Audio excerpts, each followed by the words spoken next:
Gracias por acompañarnos esta noche. Un gusto estar aquí contigo, Jimena, y con toda la audiencia de Canal Universitario y Jaque Mate. Pablo, está la sesión de la CIDH donde van a ir tocando diferentes temáticas que tienen que ver con la situación de los derechos humanos de los pueblos indígenas. Lo del Brasil está agendado para el miércoles. Tengo entendido el jueves está el caso de los pueblos indígenas en Colombia. También está lo de Guatemala, los pobladores desalojados y desplazados de la comunidad Laguna Larga.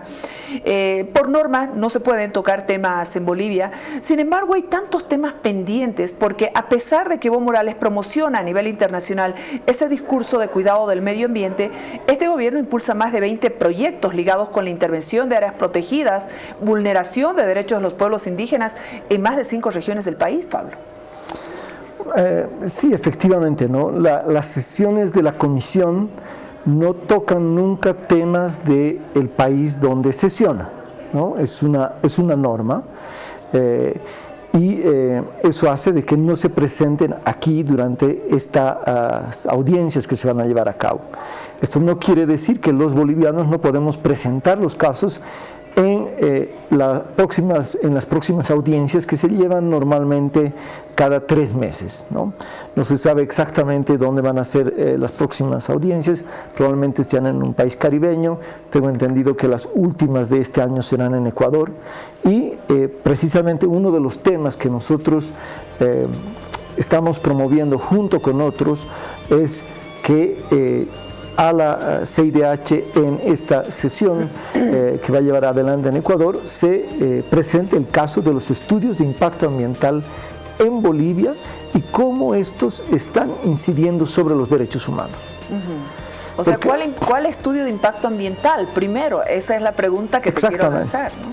Porque el tema es que evidentemente hay desastres naturales en los cuales no hay ninguna posibilidad de prevención, planificación, son impredecibles, pero hay otros que, por un lado, uno los puede prever, segundo, uno los puede agravar incluso, y uno, sabiendo todo esto, debe tomar las medidas respectivas.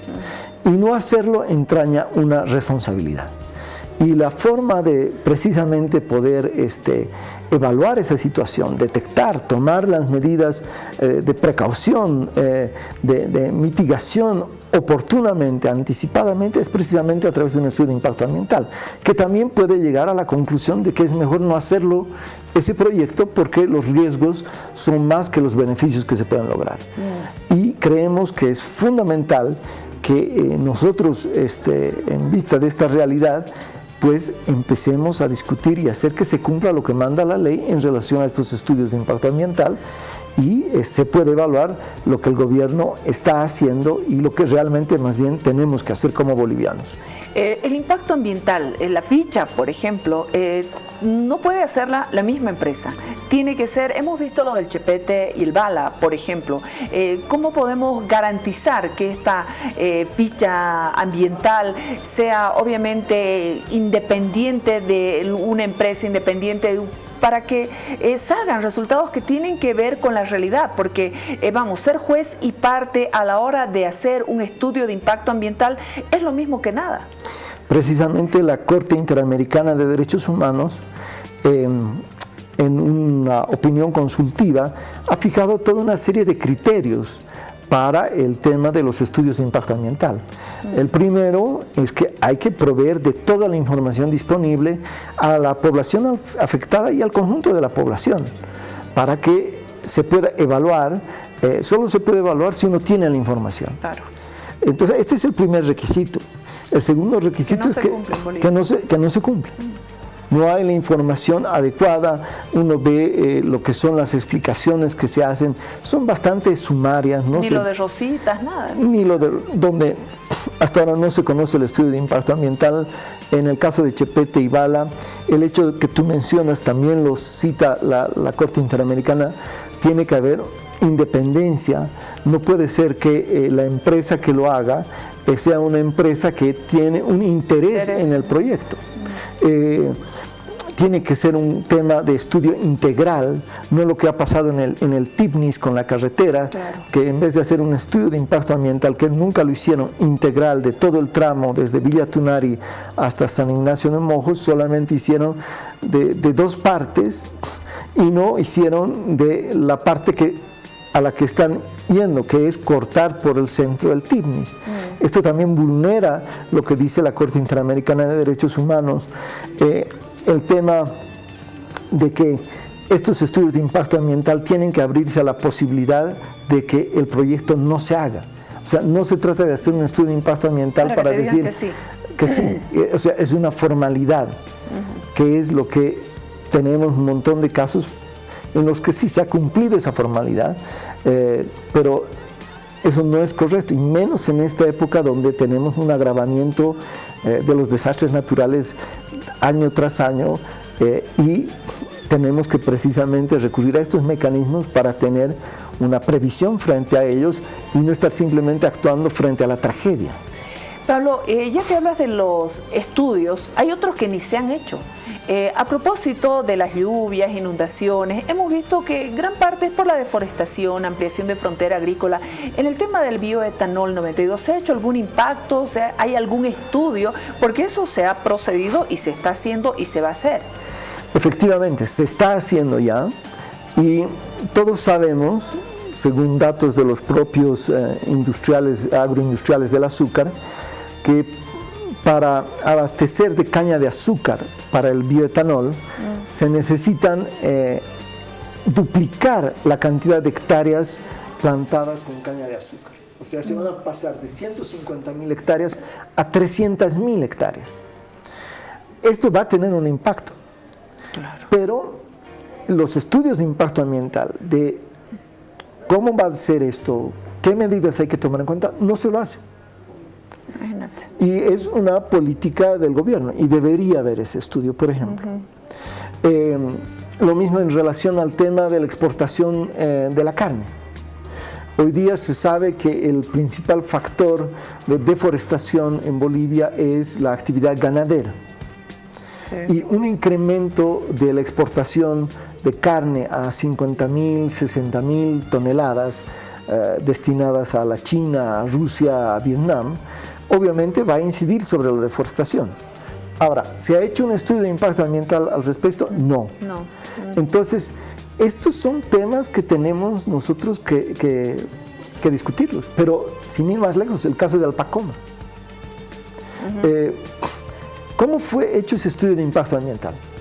O sea, es increíble cómo no se lo ha transparentado y cómo se le dio seguimiento, porque no se trata de hacer un estudio de impacto ambiental, sacar la licencia ambiental y después, bueno, ya tengo carta blanca. No, tiene que haber informes semestrales, evaluaciones semestrales, evaluaciones anuales de las medidas que se fijan en ese estudio de impacto ambiental. ¿Cómo se cumplieron en el caso de Alpacoma? ¿Quién supervisó? ¿Quién autorizó? ¿Cuáles fueron esas medidas de mitigación? Esto debería ser público. Deberíamos tenerlo en un lugar, en el internet, donde uno puede entrar y todos podemos ver, no solamente el estudio, sino el seguimiento que se le hizo. Claro. Y esto no existe. Y es absolutamente grave porque los derechos humanos son afectados precisamente por esta clase de atentados que se cometen en la gestión de proyectos que tienen impactos ambientales. Pablo, cuando estuvo la Comisión de Derechos de la Madre Tierra, que son miembros de la Comisión Interamericana, ¿no? No. Tienen una fuerte carga moral y tienen un informe que sí tiene un fuerte impacto a nivel mundial. Cuando ellos estaban acá, observaron un aspecto que está reconocido en los tratados internacionales, en los convenios internacionales: la consulta. La consulta previa, informada, de buena fe, eso tampoco se ha respetado en el país. Efectivamente, ¿no? O sea, en el caso de proyectos en territorios que van a afectar a pueblos indígenas, lo que corresponde es una consulta para el consentimiento previo, libre e informado, ¿no? y en general este mecanismo no se ha aplicado como debe ser.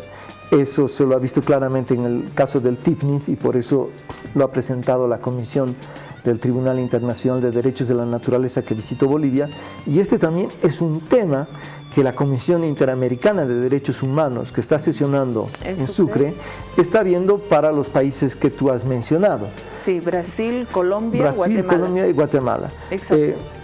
Y es un tema fundamental. En el caso boliviano, nosotros tenemos una figura ahí que dentro del estudio de impacto ambiental se mete una consulta pública. Pero es una consulta pública que es más un proceso de información del proyecto, no es realmente un proceso de consulta para el consentimiento. Y este también es un tema que hay que presentarlo ante la Comisión Interamericana de Derechos Humanos, porque obviamente si no hay una consulta previa, libre e informada, el estudio de impacto ambiental está a su vez cojo, está a su vez chueco. Todo estudio es válido en la medida en que se escucha, se informa y se consulta de buena fe a las poblaciones que pueden ser afectadas.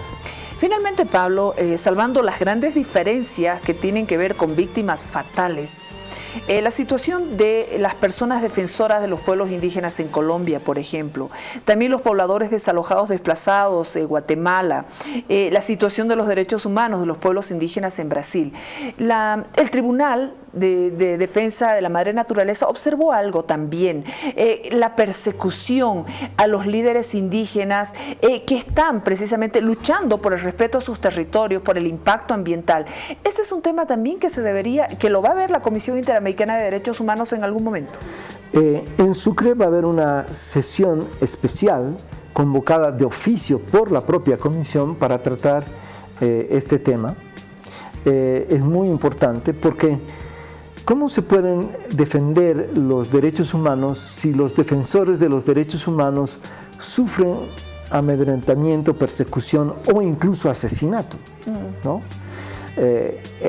No es el caso de Bolivia, no tenemos los centenares de muertos de Colombia o Brasil, pero aquí tenemos un proceso de persecución, de amedrentamiento, de criminalización, judicialización. Entonces, en verdad lo que hace el Estado, el gobierno, cuando recurre a estos mecanismos es vulnerar el derecho a que haya una supervisión. Y si no hay supervisión, entonces no se puede garantizar el cumplimiento de los derechos humanos, porque quienes podrían plantear las observaciones inmediatamente sopesan si lo van a hacer o no, en vista a que pueden ser llevados a un juicio o son amedrentados o pueden tener otra clase de sanciones económicas o administrativas. Gracias, Pablo, por habernos acompañado. Siempre es muy interesante escucharte, siempre es muy agradable poder compartir contigo algunos momentos de tu tiempo aquí en el programa. No, a ti las gracias, y aquí te traigo una publicación que hemos sacado que se llama Inconsecuencia Climática. ¿De la Fundación? Sí, es de la Fundación Solón. Es un análisis de lo que se comprometió el gobierno de Bolivia a hacer en el marco del Acuerdo de París de Cambio Climático y lo que ha hecho 3 años después de haber hecho este compromiso. Bueno, te invito para que luego lo conversemos, ¿te parece? Con todo gusto. Muchísimas gracias por este trabajo, análisis de la contribución de Bolivia y su implementación, informe especial Fundación Solón. Vámonos a la pausa, por favor. Hay otra situación que se ha estado promocionando desde el gobierno. Por ejemplo, usted conoce la CONALCAM, está la Central Obrera Boliviana. Conoce en diferentes ámbitos el paralelismo sindical. ¿Cuáles son los riesgos en esto? Aguárdenos unos segundos que tengo un clarísimo ejemplo que mostrarle luego de la pausa. Estoy hablando del Sindicato de Trabajadores de la Universidad Mayor de San Andrés, que mañana se movilizan contra el Ministerio de Trabajo porque no los quiere reconocer precisamente los derechos que ellos tienen. Aguárdenos.